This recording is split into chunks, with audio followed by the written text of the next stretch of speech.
Vous êtes sur Connexion FM. Merci d'être avec nous pour votre chronique journalière sur le Covid-19. Ravi de vous retrouver en ce lundi 20 avril pour cette nouvelle chronique journalière sur les Covid-19 dans votre radio Connexion FM. Soyez les bienvenus.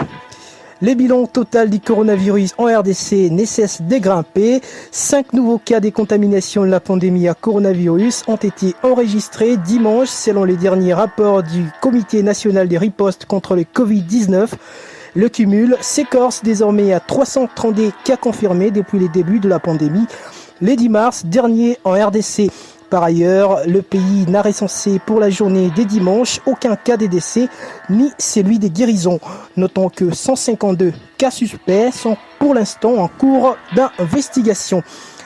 Lutte contre le coronavirus en RDC, Washington tend la main à Kinshasa pour endiguer la pandémie. Les États-Unis d'Amérique annoncent l'augmentation de leur appui financier dans les renforcements de la riposte contre le Covid-19 en RDC.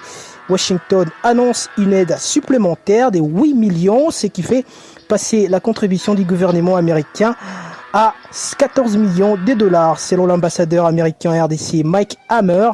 Ces fonds vont servir finalement à améliorer notamment la sensibilisation, la prévention et les contrôles des infections dans les établissements médicaux du pays, ainsi que la production des masques. Pour rappel, le nombre de personnes contaminées grimpe désormais à 332 après la confirmation dimanche par le Comité national des ripostes contre le Covid-19 de 5 nouveaux cas. Pour l'instant, la RDC compte 25 décès et 27 personnes guéries.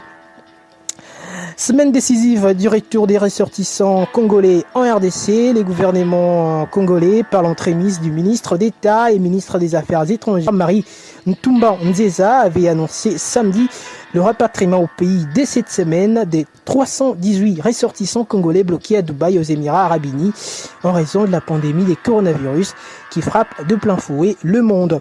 Consciente du retard pris pour cette opération due essentiellement aux difficultés dans l'identification des Congolais en situation de détresse dans les pays étrangers, la ministre Marie Ntumba Nzeza assure que le dossier est déjà finalisé. Après les dossiers des Émirats Arabes Unis, la chef de la diplomatie congolaise annonce par ailleurs entamer ceux de la Turquie, de l'Inde et de la République sud-africaine. C'est la fin de votre chronique journalière de ce lundi. On se retrouve demain pour d'autres nouvelles sur les Covid-19. Entre-temps, l'actualité continue sur notre site www.connexion.net. Bonne soirée chez vous. Merci de nous avoir suivis. Excellente soirée sur votre radio en ligne Connexion FM.